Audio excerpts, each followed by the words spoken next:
این انگور شروع است. آن همین گونه خوشه‌های پر از میوه از لحاظ اکولوژی تازه این چویلوب دقت بیننده را جلب می‌نماید. این تاکزار با مهنت نبیخان فیض‌اللهیف آباد شده است. با این اقدام خود نبیخان ثابت ساخت که در اقلیم کوهستانی تیره زمین در برابر باغکاری با تاک پروری هم شغل ورزیدن منفعت آور است. راستیگر 4 سال مهنت کردیم. از خوردی زمستون تای خاک میکردم. از بهار از نام میبروردم. باز تینم همین طریقه 4 سال تای خاک میکردم. بهار تای خاک میبروردم که سرد نبرد.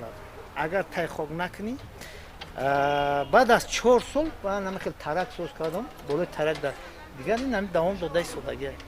مزهش بد نیست. اگر باخیل میرسد میپزد بسیار بالازده. کدام وقت میپزد؟ تو کدام ماه را میرود؟ ماهای اکتبر ده میپزد. نبیخان جنگلبان است. او میگوید که دستور و هدایت‌های راهبری دولت در سمت استفاده عاقلانه و ثمرناک زمین مناسبت او را به حفظ طبیعت باز هم بیشتر نموده است. نبیخان نوع‌های گوناگون سیب و دیگر رستنی‌ها را در قطعه زمینی نزد همدیگه منزل استقامتیش پیوند نموده سال تا سال به نتیجه‌های خوب نائل می‌گردد. در موسم امساله نهالشینانی 1000 بیخ نهال‌های پیوند شده را پیشکش ساکنان گردانیده است. من در درخت که ما در نزد ایستادگیم در یک درخت پیوندای دستی خودم 5 نمود پیوند زدگیم در یک درخت. اینجا زرد سیب است، سرخ سیب است، کبود سیب است.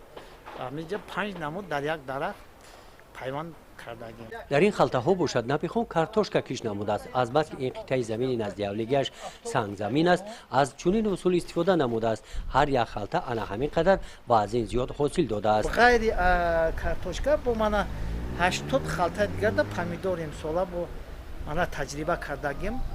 تجربه نشان داد بسیار شروع نغز من شما شاهد هستین. من در حال حاضرم هستم. ما جمع‌آوری کردیم، ذخیره زمستان ما کردیم، بانک زدیم. در حال حاضرم من با شما شاهد هستید که با من در خلطه پامیدور با چند قدر دیگر موندگی. نبیخان غیر از انگور همچنین برای پرورش قلفینه در شرایط شوراباد آزمایش کرده است. در چنین قطعه‌ها قلفینه شنونده حاصل خوب به دست آورد. مقصد دارد که سال آینده میدان تاکزار و وسیع نموده کشت قلفینه را زیاد نماید. گزارش خواجه نظریف، خدای نظر ظهورов از ناحیه به نام شمس‌دین شاهین برای برنامه اطلاعاتی نوید.